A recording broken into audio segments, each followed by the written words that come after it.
Ақтың құрылысы сақ. Сақ генетика ғылымында ядро.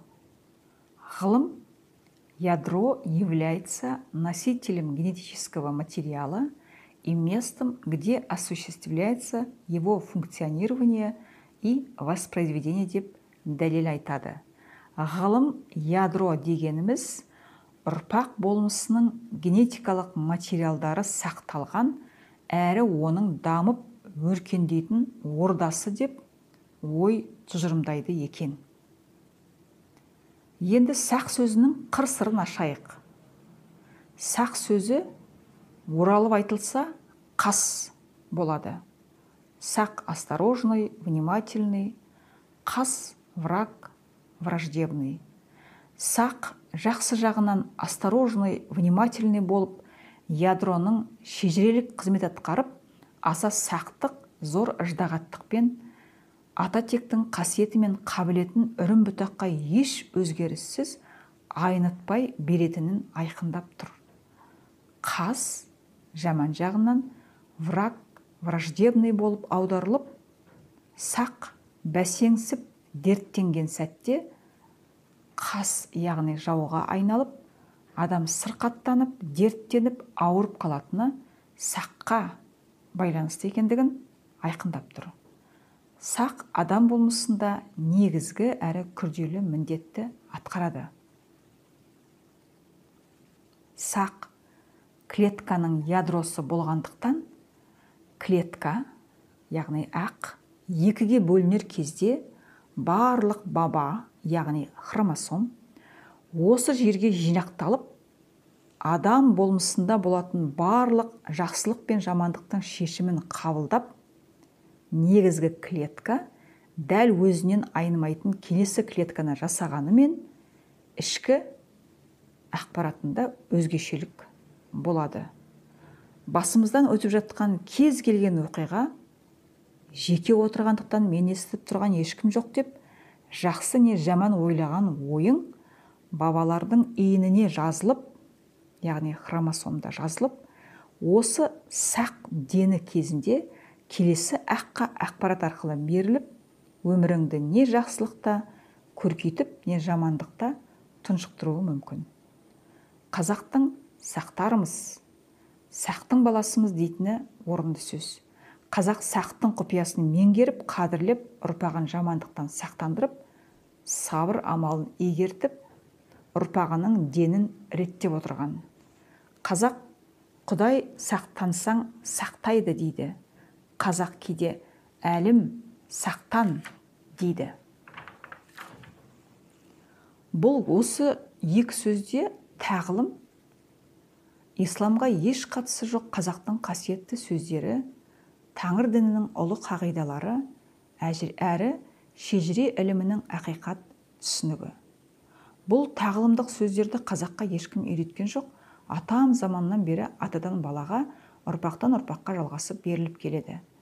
Шынында әлің, күшің, қайратың, жігерің, қуатың сақтан, яғни ядродан болғандықтан адам болып жүрсің. Сақ сөзінің ғылымдағы тура баламасы ядро екенін айтып, орнын көрсетіп, онымен қоймай, сақ қас деп орап айтып, сөздің мәні мен мағынасын, себебі мен салдарын жоғалтпай дәлел айту ешбір ұлттың қолынан келмейді.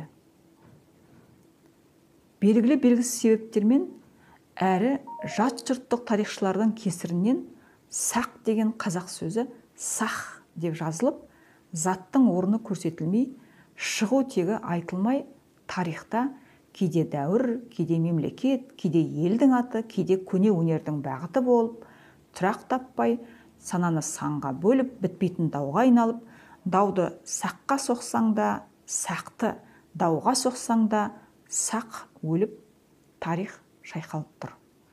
Өлгенімізді тірілтсек, сақ деген ғылым тілінде ядро. Демек, қазақтың сақ деген ақтың ішінде орны бар құдіретті сөзі жазба тарихтың беттерінде сақ деп аталып, жер бетінде өмір сүріп жатқан халықтардың ешбір тілінен орын таппай, жетім баладай қаңғып жүр. Сақ деген сөздің нағыз иесі қазақ.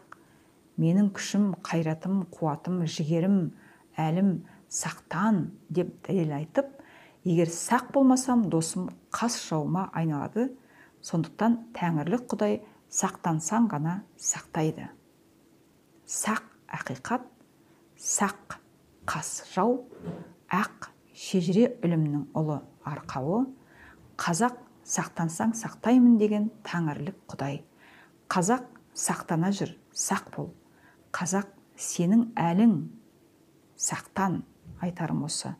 Қазақ сақ түсінігін саған Құдай берді, оны қадірле. Қазақ кейде өзіңді сақтың баласымын де, орынды тұжырым. Сақа, ядрышко. Сақа ол ядрышко. Ғылым. В ядре находится одно или несколько ядрышек. В ядрышке образуются рибосомальные РНК и рибосомы, на которых происходит синтез белков цитоплазмы дейді.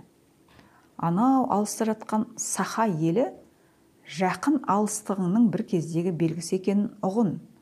Олардың есімі белгісіздіктен тумағанын, қазақ дүниетанымына жақындығы бар болғанымен айырымы алыста екендігін түсін.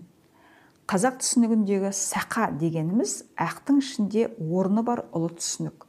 Ал саха дегеннің нені білдіретінін жүйесін жүйелеп, сақалардың өзі айта жатар. Ал қазақтың сақа дегенде ойы қозады, тарихы желпінеді, шежірелік дәлел тыншып, ақиқат өз орнын табады. Тоқтар Бейсенбинов, Ақиқат кітабы 57-58 беттердің аралығы.